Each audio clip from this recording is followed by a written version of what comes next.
Gunung Arjuno ini dikenal sebagai gunung yang indah. Jalurnya jelas, hutannya rapat, tapi ramah. Banyak pendaki bilang kalau Arjuno itu gunung yang sopan. Tapi malam itu, kami melihat sesuatu yang tidak seharusnya ada di sana. Bukan satu sosok, bukan bayangan lewat, tapi sebuah pasar ramai, hidup, dan terasa. Menyadari kehadiran kami, nama saya Nayo. Pendakian ini saya lakukan bersama dua teman saya, Tama dan Zafran. Kami bukan pendaki nekat. Semua persiapan kami lakukan normal. Logistik cukup, halur resmi, target waktu masuk akal. 3 hari 2 malam. Pagi itu, base camp ramai. Suara carrier diseret, pendaki saling menyapa. Ada yang bercanda, ada yang fokus ngecek perlengkapan. Tama, seperti biasa, paling ribut. Gas lah, yo. Cuaca cakep begini. Zafran beda. Dia jarang bicara, lebih sering memperhatikan sekitar. Mulai dari papan peringatan, pohon besar di dekat base camp, sampai jalur masuk hutan. Pendakian hari pertama terasa ringan. Cuaca cerah, angin sejuk, hutan rapat, tapi tidak menekan. Sesekali terdengar burung. Daun bergesek pelan. Semua terasa normal. Menjelang sore, kami mendirikan tenda. Lokasi masih wajar. Tanah datar. Tidak terlalu dekat jurang. Tidak tepat di bawah pohon besar. Malam pertama kami lalui tanpa kejadian. Masak sederhana, ngobrol ringan, tertawa kecil. Api unggun kecil menyala langit bersih. Bintang terlihat jelas. Tidak ada firasat buruk. Malam sebelumnya hujan turun cukup lama. Akibatnya, kami bangun agak kesiangan. Udara pagi terasa jauh lebih dingin. Jalur mulai menanjak lebih curam. Tanah lembab, akar-akar pohon licin. Disinilah saya mulai sadar. Tama berubah. Langkahnya tidak secepat biasanya. Beberapa kali dia berhenti tanpa bercanda. Napasnya berat. Kalau capek bilang ya, kata saya. Tama mengangguk, tapi senyumnya tidak seperti biasanya. Iya yo, cuma berat aja badannya. Kami lanjut naik. Semakin tinggi, hutan mulai terbuka. Kabut naik perlahan dari bawah. Kami tiba di puncak sekitar pukul 9 pagi. Pemandangan luar biasa. Lautan awan, angin kencang. Tapi sunyi di puncak itu terasa berbeda. Tidak ada yang bicara lama. Tidak ada foto berlebihan. Seperti ada batas tak kasat mata yang membuat kami ingin cepat turun. Zafran akhirnya bicara pelan. Kalian ngerasa nggak? Kayak kita bukan sendirian di sini. Kami saling pandang. Lalu tertawa kecil, mencoba mengusir rasa tidak nyaman itu.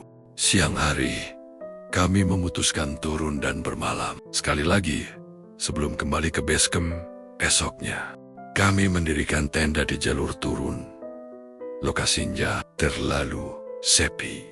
Tidak ada tenda pendaki lain, tidak ada suara aktivitas manusia. Sekitar jam 19:30, kami sudah masuk tenda. Hujan rintik turun pelan. Dan disitulah saya sadar, hutan ini terlalu sunyi. Tidak ada serangga, tidak ada angin, tidak ada gesekan daun. Lalu perlahan, suara itu muncul. Bukan satu, banyak. Seperti kerumunan. Ada suara tertawa. Ada suara memanggil. Ada suara seperti orang menawar barang. Tama langsung memegang lengan saya. Yo, itu suara apa? Saya tidak menjawab. Karena saya tahu itu bukan suara pendaki. Zafran bergerak pelan ke pintu tenda. Tangannya gemetar.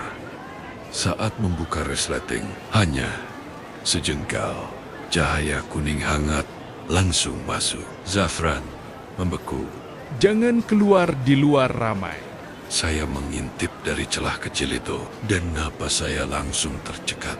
Di luar tenda, hutan itu tidak kosong. Ada banyak sosok, bayangan bergerak, duduk, berdiri, berjalan pelan seperti pasar malam yang paling mengerikan. Tidak ada satupun wajah yang jelas, semuanya buram, kabur, seperti tidak ingin dikenali. Kabut menggulung di kaki mereka. Tama menutup mulutnya sendiri agar tidak bersuara. Tubuhnya gemetar hebat. Saya menutup resleting tenda perlahan. Di luar, tawa terdengar semakin dekat. Lalu, tiba-tiba, tawa keras tepat di belakang tenda.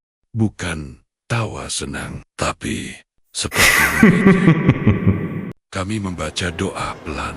Tidak ada yang berani bergerak. Sekitar 20 menit, suara pasar itu perlahan menjauh. Lampu-lampu satu persatu menghilang. Hutan kembali sunyi. Kami tidak tidur sampai pagi. Kami berkemas begitu cahaya pertama muncul. Semua ingin cepat turun. Sekitar 1 jam perjalanan, Zafran berhenti mendadak. Kalian barusan lihat ke kiri nggak? Kami menoleh. Tidak ada apa-apa. Tapi perasaan itu seperti ada yang baru saja berdiri di sana. Kami mempercepat langkah. Tidak ada yang menoleh ke belakang. Begitu sampai base camp, suasana kembali normal. Ramai, hangat. Tama duduk lama, diam.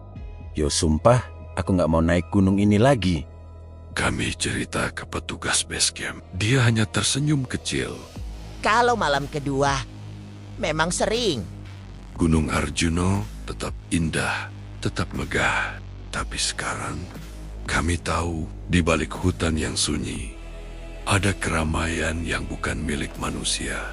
Kalau kalian pernah mengalami pasar setan di gunung, tulis di kolom komentar. Dan jangan lupa subscribe. Dan ingat, kalau mendaki, jaga sikap, jaga ucapan. Karena tidak semua yang ramai di hutan itu manusia.